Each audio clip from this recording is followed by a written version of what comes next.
जय श्री कृष्णा, राधे राधे। दोस्तों, आज आप सुने माता तुलसी की कहानी। इस कहानी को सुनने से आपका मन का खुशी जरूर मिलेगा।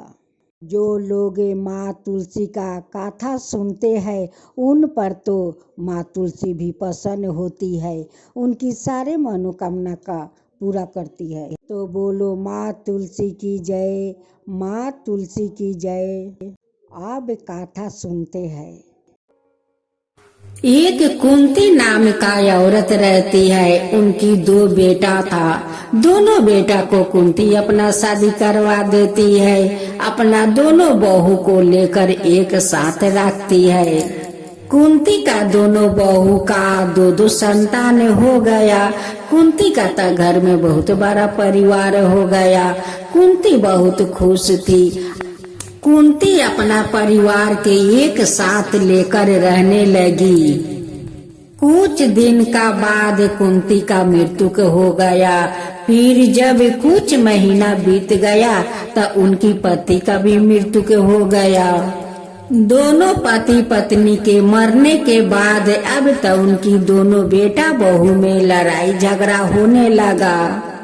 सोहन अपना पत्नी से कहने लगा कि देखो शांति, अब मोहन भैया के साथ मैं एक के क्षण भी नहीं रह सकता हूँ।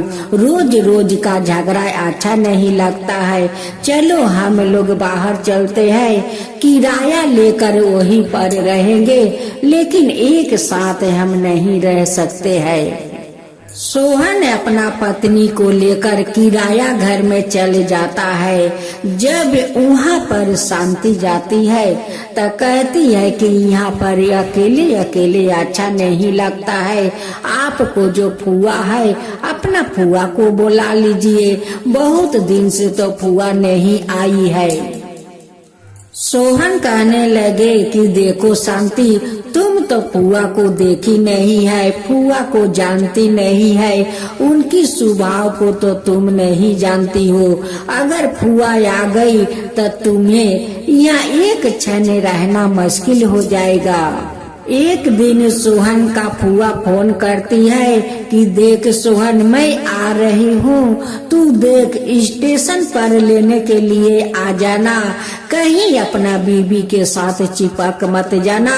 एकदम समय पर स्टेशन आ जाना मुझे लेने के लिए, नहीं तो ठीक नहीं होगा। हाँ।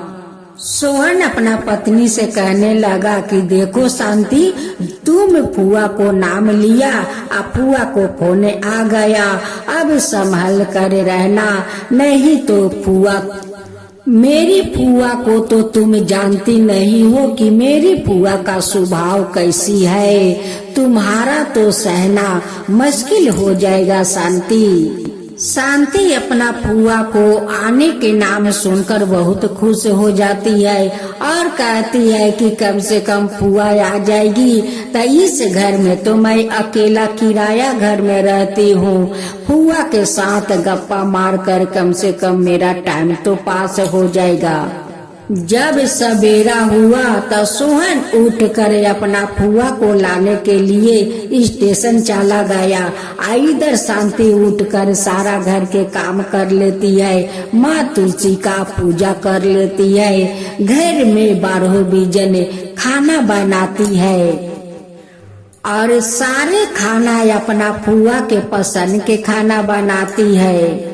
और रोहन अपना फुआ को लाने के लिए स्टेशन जाते हैं और उनकी फुआ ट्रेन से उतर कर खड़ी है। जब सोहन के देखती है तो कहती है कि अरे इतना देर क्यों लगाया रे, तू इतना देर से क्यों आया? क्या तेरा पत्नी नहीं छोड़ रही थी कि तू इतना देर से आया? सोहन कहने लगे कि नहीं फुआ, ऐसी बात नहीं है, मुझे आने में थोड़ा देर हो गया। फुआ कहने लगी कि ठीक है, ले मेरा बैग उठाओ और चल घर। जब सोहन अपना फुआ को घर लेकर आते हैं तो कहते हैं कि अरे घर क्यों खाली खाली लगता है, शांति कहाँ है? सोहन कहता है कि फुआ मैं अभी शांति को बुला देती हूँ। सोहन जाता है, अपना शांति को बुला कर ले आता है कि चलो फुआ आ गई है। शांति अपना पति के साथ आती है और जीन्स और शर्ट पहन कर जब फुआ देखती है तो कहती है कि क्या रे सोहन, तेरा यही बीबी है? तेरा बीबी शर्ट पैंट पहनती है, 2 बच्चा का माँ बन गई है और वो शर्ट और जीन्स पहनती है।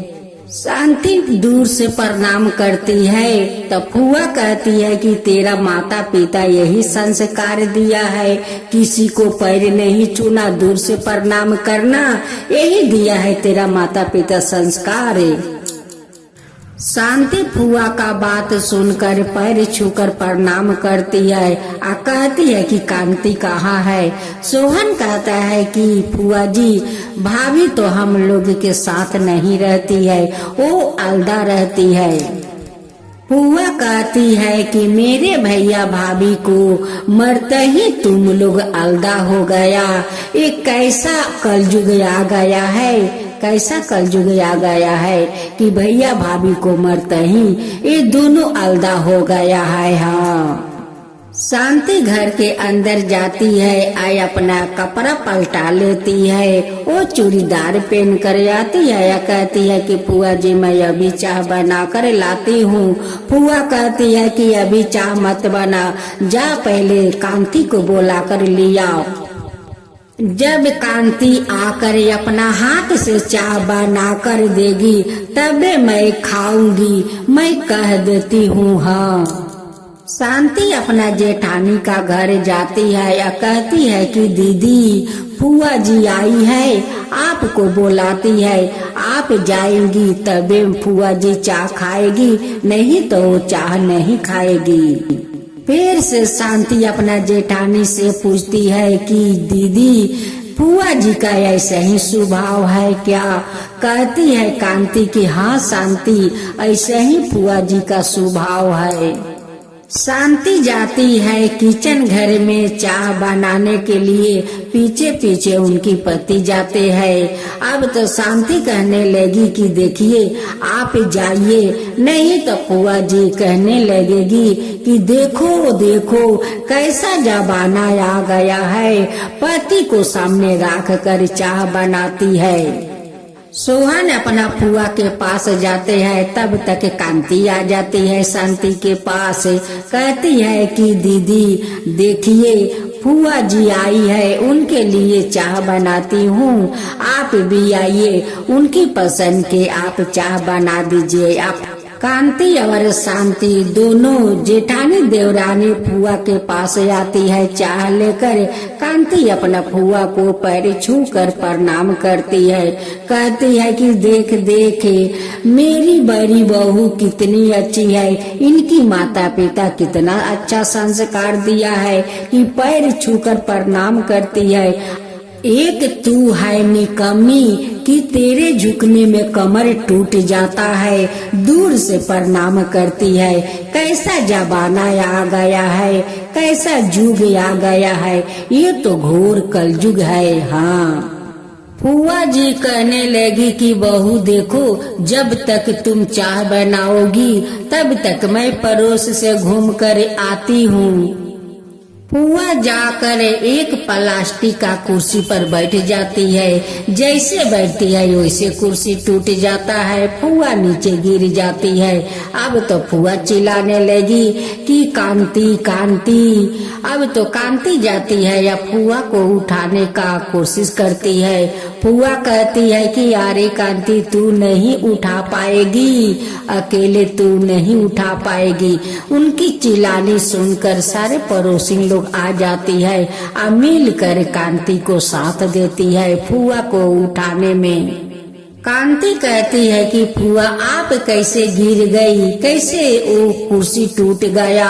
फुआ कहती है कि मैं फिर से गिर कर दिखाऊं कि मैं कैसे गिर जाती हूँ, कैसे कुर्सी टूट जाता है। कांति और उनकी पड़ोसिन मिलकर फुआ को घर ले आती है। सब लोग बैठकर गप्पा मारते हैं। कहती है फुआ कि देखो बहू, जाओ इन सब लोग के लिए चाय बना कर लाओ और कुछ खाने को लिया ना। कांति और शांति दोनों चाय बनाकर ले आती है या सभी को चाय खाने के लिए देती है। और कांति कहती है कि फुआ जी चाय कैसी बनी है? कहती है कि हाँ, दूध तो है नहीं, इतना सारा दूध में सारा पानी मिला देती हो, दूध तो स्वाद अच्छा नहीं है, क्यों नहीं एक भैंस कीन लेती हो? भैंस को सेवा करना, भैंस दूध देगी तो उसी दूध से मोटा चाय बनाना।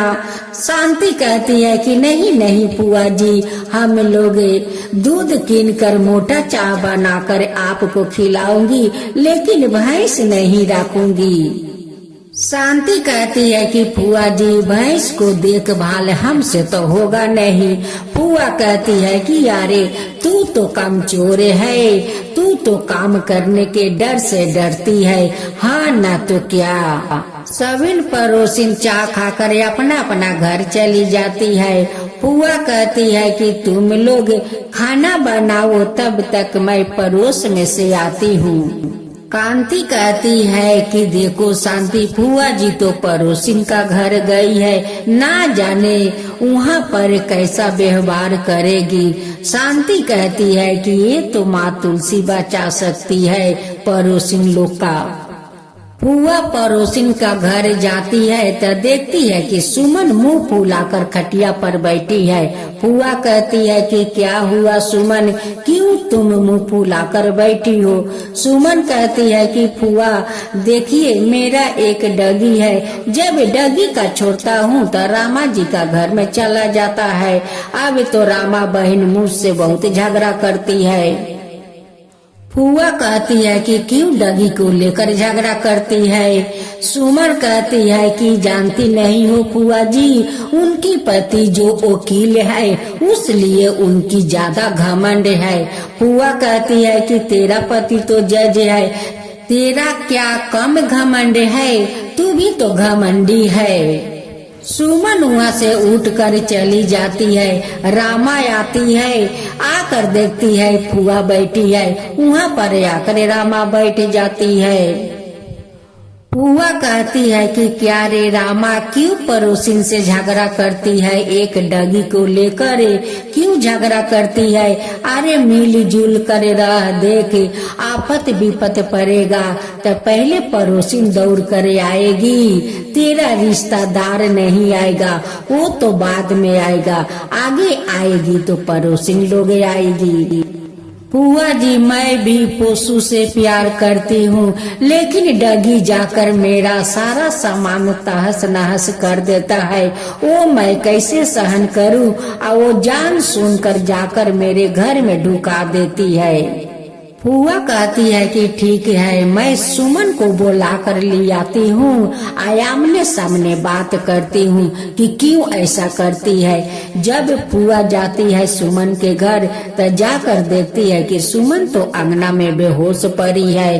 अब देख कर तो फुआ चिल्लाने लगी कि रामा रामा देखो सुमन तो बेहोश है। रामा सुनकर दौड़े दौड़े जाती है और सुमन का मुंह पर पानी का छींटा मारती है, लेकिन सुमन का तो होश नहीं आता है। अब रामा कहती है कि वकील जी तो अपना ऑफिस गए हुए हैं, मेरे पति तो घर में ही है, मैं अभी अपना पति को बुला कर ले आती हूँ, इन्हें अस्पताल ले चलकर इलाज कराती हूँ। रामा का पति आते हैं और देख कर कहने लगे कि मैं अपना गाड़ी अभी निकालता हूँ, और निकाल कर इन्हें अपना गाड़ी पर रख कर अस्पताल ले जाता हूँ। रामा का पति अस्पताल में भर्ती करवा देते हैं। कुछ देर का बाद जब सुमन का होश आया तो कहती है कि मैं यहाँ पर कैसे आया हूँ, कि मुझे ले आया यहाँ पर। रोमा वहीं पर बैठकर रो रही थी तो फुआ कहती है कि अरे रामा तू रो रही है, तेरे पास तो दिल है रे, तेरा पड़ोसिन के लिए तुझे माया है, आज उसके लिए तू रो रही है।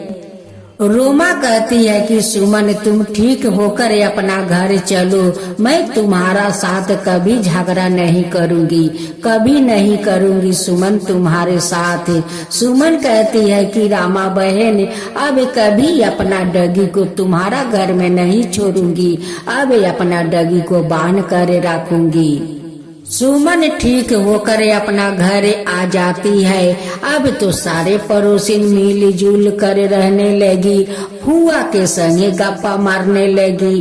अब तो कांति शांति देख कर बहुत खुश है कि फुआ देखो जब से आई है तब से सभी को घर में खुशियाँ फैलाई है। शांति अपना जेठानी से कहती है कि देखिए दीदी, हम लोग का बिखरा हुआ परिवार फुआ आकर एक कर दी, हम लोग का परिवार को एक मिला दी।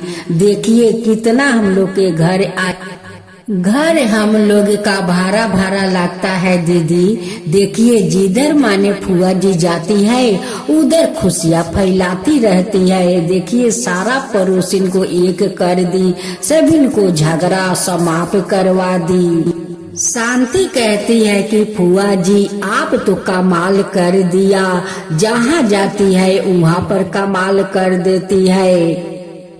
शांति कहती है कि फुआ जी ऐसा लगता है कि माँ तुलसी हम लोग का घर में आ गई है और सब परिवार को एक मिला रही है, सारा पड़ोसिन को एक मिला रही है। घर घर घूम घूम कर सभी को एक कर रही है फुआ जी। फुआ जी कहती है कि हट तू इतना मेरा तारीफ मत कर, मैं कोई भगवान नहीं आई हूँ, मैं तुम्हारा जैसे मनुष्य हूँ। कांति और शांति दोनों बहुत खुश थी, बहुत खुश।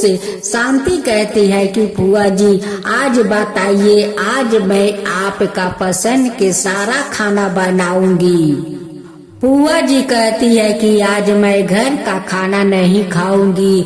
जब तुम्हारा फूफा था तो मुझे बहुत बड़ा बड़ा स्टोर में ले जाकर खाना खिलाया करता था। जब से तुम्हारा फूफा जी छोड़कर चले गए तब से कहाँ मिलता है स्टोर के खाना। आज तुम लोग कहीं बाहर ले चलो और मुझे स्टोर का खाना खाना है। मोहन और सोहन कहता है कि ठीक है फुआ जी चलिए, आज मैं आपको स्टोर को खाना खिलाऊंगा। फुआ स्टोर में खाना खाने जाती है और वहाँ पर जाकर कैसा अपना लीला दिखाती है। वेटर आता है और कहता है कि मैम बताइए आपको क्या खाना में चाहिए। फुआ कहती है कि देखो बेटर, मैं तो मांस मांसो नहीं खाती हूँ, मैं तो वेज खाती हूँ। मेरे लिए रसगुल्ला लियाओ, रस मलाई कचौरिया लाओ। स्टोर का सारे लोग अपना खाना छोड़कर उस फुआ जी को बात सुन रहे थे। सोहन मोहन कहते हैं कि देखो फुआ जी सभी खाना छोड़ छोड़ कर आपका बात सुन रहे हैं, आप चुप रहिए फुआ जी। फुआ जी कहती है कि सुनता है तो सुनने दो, मैं थोड़ा आता हूँ कि बेटर लोग क्या क्या बनाते हैं देख कर आता हूँ। मैं अपना पसंद को भोजन बनाने के लिए ऑर्डर देकर आता हूँ। जहाँ पर वो लोग खाना बनाता है वहाँ पर फुआ जाती है और कहती है कि तुम लोग खाना में क्या क्या बनाते हो, साफ सुथर से बनाना। एक बेटर कहता है कि नहीं फुआ जी आप उधर मत जाइए, हम लोग जहाँ खाना बनाते हैं वहाँ पर कोई को नहीं जाने देते हैं, आप मत जाइए। फुआ कहती है कि मुझे देखने दो तुम लोग का अनहार कोठरी कि तुम लोग साफा रखे हो या है गंदा। सोहन मोहन जाते हैं, अपना फुआ को हाथ पकड़ कर ले आते हैं और कुर्सी पर बैठाते हैं। तभी बेटर लोग खाना ले आते हैं। फुआ कहती है कि खाना का तो सुगंध बहुत अच्छा है, इसलिए तो तुम लोग का इतना देर हुआ बनाने में। सभी लोग खाना पेट भर कर खाया। जो लोग पहले से उस स्टोर में बैठे हुए थे वो लोग तो सारा खाना को बर्बादी कर दिया। उस दरवाजे पर 4-5 गरीब का बच्चा खड़ा हुआ था। एक वेटर आता है और उस गरीब बच्चा को वहाँ से खेदाता है। पुआ देख कर कहती है कि वेटर उस बच्चा को इस स्टोर से मत निकालो, उसे भोजन दो। तुम्हारा जो इतना भोजन जो नष्ट हो गया वो भोजन अगर गरीब के खिला दो तो जानते हो कितना तुम्हारा पुण्य होगा। उस सबिन बच्चा को तुम खाना खिलाओ, उसका पैसा मैं दूंगी। सभी बच्चों पेट भर के खाना खाया। अब फुआ जी को धन्यवाद दिया कि आपके कारण आज हम लोग का अच्छा खाना मिला है। हम लोग का तो ऐसा खाना कभी नहीं मिलता है। आज आप हम लोग के इतना अच्छा खाना खिला करे हम लोग का ऊपर कृपा किया है मैम, हम लोग का ऊपर कृपा किया है। फुआ जी का सारा परिवार देखकर फुआ जी को तो हंसने लगे कि फुआ जी आप जहाँ जाती है वहाँ पर कमाल कर देती है। फुआ जी आप तो चमत्कार कर देती हो। कहीं पर परिवार का मिल करा देती हो तो कहीं पर जाकर झगड़ा छोड़ा देती हो, वो लोग में मिल करवा देती हो। कहीं गरीब बच्चा को खाना खिलाकर पेट भर देती हो। तो ये तो एक भगवान से कम नहीं हो फुआ जी। सारे स्टोर का लोग फुआ जी को गाड़ी पर उठाने के लिए आते हैं। जब फुआ जी गाड़ी में उठती है तो सारे लोग का आंख भरे आते हैं। फुआ जी कहती है कि क्यों तुम लोग के आंख भरे आए। फुआ जी कहती है कि देखो आप लोग अपना आंख के आंसू पोंछ लो, मैं फिर से इस स्टोर में आऊंगी। फुआ जी घर आती है और शांति और कांति से कहती है, सोहन मोहन से कहती है कि देखो मेरा तो इतना दिन हो गया, मैं अपना घर जाना चाहती हूँ। मोहन एक गाड़ी बुलवाता है या फुआ को अपना गाड़ी पर उठा देता है। जाते जाते माँ तुलसी रास्ता में मिल जाती है। माँ तुलसी फुआ जी को धन्यवाद देती है कि फुआ जी आप तो धन्य हो, जहाँ जाती हो वहाँ कमाल करती हो, सबका मिल करवाती हो, परिवार को एक करवाती हो, गरीब का भोजन करवाती हो। माँ तुलसी कहती है कि फुआ जी आज मैं भी आपको आशीर्वाद देती हूँ कि आप जुग जुग तक जियो, ऐसे ही सबका परिवार को मिलाते रहो, सभी गरीब को पेट भरते रहो। फुआ जी माँ तुलसी को प्रणाम करती है, कहती है कि हे माँ तुलसी सबका घर में बसिए और सबका घर हरा भरा बना कर रखिए। फुआ जी अपना घर चली जाती है या माँ तुलसी वहीं पर अंतर ध्यान हो जाती है।